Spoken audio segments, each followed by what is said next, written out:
Sandra, muito obrigada pela sua participação aqui no nosso programa. Quem foi Jerônimo Mendonça? Jerônimo Mendonça era chamado de gigante deitado. Foi um grande divulgador da doutrina dos espíritos. Ele conheceu essa doutrina com 15 anos. E dos seus 50 anos de vida, portanto 35 anos, ele fez uma divulgação esplêndida por todo o Brasil, onde ele conseguisse chegar, porque Jerônimo era tetraplégico. Vivia numa maca, numa inclinação de 30 a 45 graus, imexível, ele dizia. E mesmo assim, acamado, Jerônimo saía de Tuiutaba, Minas Gerais, onde ele morava, e saía divulgando, cantando a doutrina, porque era conhecido também como um cantor e um grande trovador. Jerônimo, ele ficou conhecido por essa característica que é o bom humor e a resignação.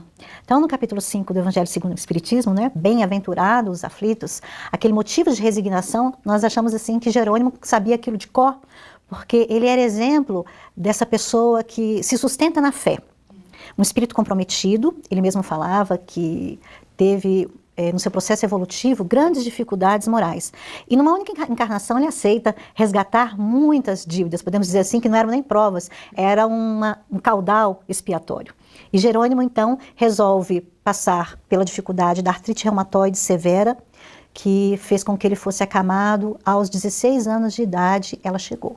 Até então, ele era um jovem esportista até, né? Jogava bola. É interessante porque ele mesmo se intitulava Tarzão. Eles dizem em sua biografia que ele tinha 1,83 m, então ele ia para frente do espelho, batia no peito e falava, Tarzão. Só que um dia ele foi assistir uma palestra. E no meio da palestra, o orador, mediunizado, disse assim, vim dar um recado ao Tarzan que está na plateia. Ele sabia que era com ele. E aí o palestrante mediunizado disse assim, Tarzan, prepare-se para a selva do sofrimento que virá. E a partir daí, então, Jerônimo começou a sentir as dores fortes da artrite reumatoide que iria acamá-lo por mais de 25 anos.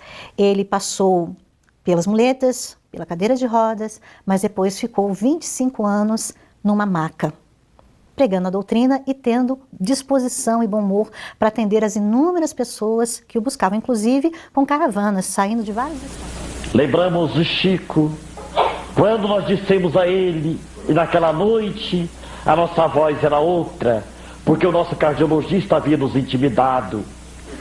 Seu coração está por um fio. Para vocês terem ideia, nós usamos às vezes 20 Zordis por dia. Quando chegamos a Uberaba, o Chico nos perguntou, como vai, meu filho? Eu, bem, Chico. Como vai, meu filho? Mais ou menos, Chico. E falou, o que foi com você? Chico, médico, eu estou viajando com meu atestado de óbito. Meu coração está por um fio.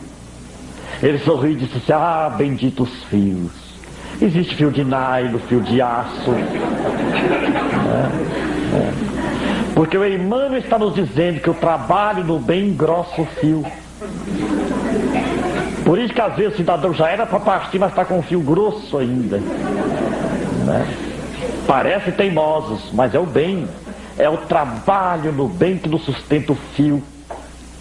Então, para despedir, disse, Chico, muita paz.